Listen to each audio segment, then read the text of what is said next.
Hello বন্ধুরা, আমি হীরা আপনাদের সঙ্গে আজকে এই গরমে মন প্রাণকে ঠান্ডা করিয়ে দেওয়ার মতন একটি রেসিপি নিয়ে চলে এসেছি। আজকে আমি বানাতে চলেছি চকলেট আইসক্রিম। চকলেট কিন্তু প্রত্যেকেই পছন্দ করে, আর আইসক্রিমের কথা শুনলে তো জিভে জল ছোট থেকে বড় সবার চলে আসে। আর সেই দুটো কম্বিনেশন মিলে যদি একটা জিনিস হয় তাহলে কেমন হয় বলুন তো। আজকে আমি শেয়ার করব চকলেট আইসক্রিম। আশা করি চকলেট আইসক্রিম পছন্দ করে না এমন কোনো লোক খুঁজে পাওয়া মুশকিল। ছোট বড় সবাই যদি এই গরমে আইসক্রিমের কথা শোনে না, জিভে জল এমনিতেই চলে আসে। আর প্রতিদিন তো এটা কিনে খাওয়া সম্ভব নয় বাজার থেকে। একদিন বানিয়ে 5 থেকে 6 দিন আপনারা আনন্দ করে মজা করে খেতে পারবেন, আর এটা দোকানের থেকেও বেশি টেস্টি হবে। চলুন তাহলে এই লোভনীয় চকলেট আইসক্রিম শেয়ার করি। আর সামান্য কিছু উপকরণ দিয়েই কিন্তু তৈরি হয়ে যাবে। একদম অল্প উপকরণ দিয়ে আপনি এরকম চকলেট আইসক্রিম বানিয়ে নিতে পারবেন। সবার প্রথমে আমি 2 কাপ দুধ নিয়ে নেব।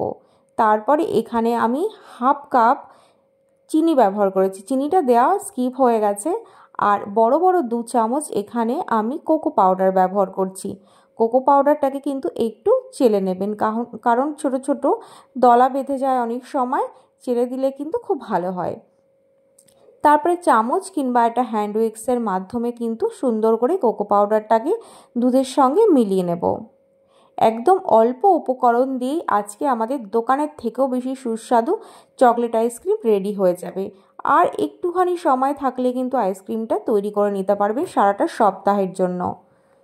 সুন্দর করে এটাকে আমি জাল করে নেব। তারপরে আমি এখানে কিছুটা ডার্ক চকলেট ব্যবহার করছি। দেখতেই পেলেন ডার্ক চকলেটটা দিয়েও আমি খুব সুন্দর করে এটা রান্না করে নেব।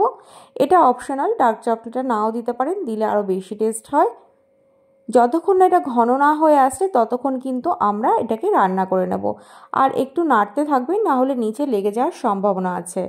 দেখুন এরকম ঘন হয়ে গেলে গ্যাসটা কিন্তু আমরা বন্ধ করে দেবো। ঠান্ডা হয়ে যাওয়ার পরে আরও বেশি ঘন হয়ে যাবে। তারপরে আমি একদম বরফ ঠান্ডা এখানে হুইপিং ক্রিম নিলাম 1 কাপ। তারপরে হ্যান্ড উইক্সের মাধ্যমে কিংবা এরকম বিটারের মাধ্যমে সুন্দর করে বিট করে নেবেন। কোনো প্রয়োজন নেই যে আপনাদের কাছে ইলেকট্রিক বিটারই থাকতে হবে, হ্যান্ড উইক্সের মাধ্যমে এটা হতে পারে, কিন্তু একটু সময়টা বেশি লাগবে।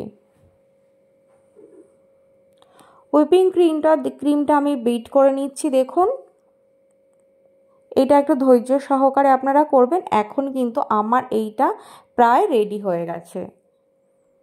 দেখুন বন্ধুরা, এই পর্যায়ে এসে আমি কিন্তু বন্ধ করে দেব। তারপরে আমি যে চকলেটটা বানিয়ে রেখেছিলাম কোকো পাউডার আর দুধের মিশ্রণটা, সেই মিশ্রণটা ঠান্ডা করে নিয়ে তারপরে কিন্তু আমি ব্যবহার করব। এটা খেয়াল রাখবেন, গরম অবস্থায় কিন্তু আপনারা ব্যবহার করবেন না হুইপিং ক্রিমের মধ্যে।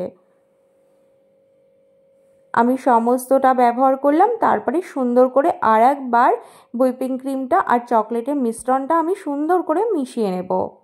দেখুন কালারটা কত সুন্দর লাগছে। এটা কিন্তু আইসক্রিম তৈরি হয়ে যাওয়ার পরে কেউ বলতেই পারবে না এই আইসক্রিমটা আপনি বাড়িতে বানিয়েছেন। এটা খেতে কিন্তু এতটা সুন্দর হয়।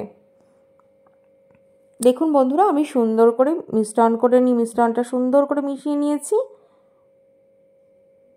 তারপরে একটা মোল্ডের মধ্যে আমি এটাকে ট্রান্সফার করে দেব। আমার কাছে একটা আইসক্রিম মোল্ড আগে থেকে রাখা ছিল, সেই মোল্ডের মধ্যে আমি সমস্ত মিশ্রণটা সুন্দর করে ট্রান্সফার করে দিচ্ছি। আপনাদের কাছে যদি চকো চিপস থাকে সেটাও ওপর থেকে আপনারা দিয়ে গার্নিশিং করতে পারেন, কিংবা অরিও বিস্কিট দিয়ে গার্নিশিং করলেও কিন্তু ভালো লাগে। আমি কিছুটা ডার্ক চকলেট গ্রেট করে ওপর থেকে গার্নিশিং করলাম, একটু ট্যাপ ট্যাপ করে নিলাম যাতে ভেতরে বাবলস না থাকে। তারপরে ঢাকনা দিয়ে 8 থেকে 10 ঘন্টা আমি ফ্রিজে রেখে দিয়েছিলাম। আমি সারা রাতের জন্য রেখে দিয়েছিলাম। সুন্দরভাবে আমার আইসক্রিমটা কিন্তু সেট হয়ে গেছে। দেখুন এইটা বের করার পরে কে বলবে এই আইসক্রিমটা আমি বাড়িতে বানিয়েছি। যে কোনো কেউ ভাবতেই পারে এটা মার্কেটের থেকে নিয়ে আসা, এবং মার্কেটের থেকেও কিন্তু অনেক বেশি ভালো হয়েছিল। আপনারাও এই গরমের মধ্যে অবশ্যই আমার এই রেসিপিটা দেখে বাড়িতে একবার বানিয়ে দেখুন। বারবার বাড়িতেই বানাবেন, আর বাইরে থেকে কিন্তু আইসক্রিম নিয়ে আসবেন না। তাহলে বন্ধুরা কেমন লাগলো আমাকে কিন্তু কমেন্টের মাধ্যমে অবশ্যই জানাবে। যদি ভালো লেগে থাকে একটি লাইক করতে কিন্তু একদম ভুলবেন না। এতক্ষণ যারা আমার সঙ্গে ছিলেন প্রত্যেক বন্ধুকে জানাই অনেক অনেক ধন্যবাদ। ভালো থাকবেন, সুস্থ থাকবেন। আবার আসবো নতুন কোনো ভিডিওর সঙ্গে।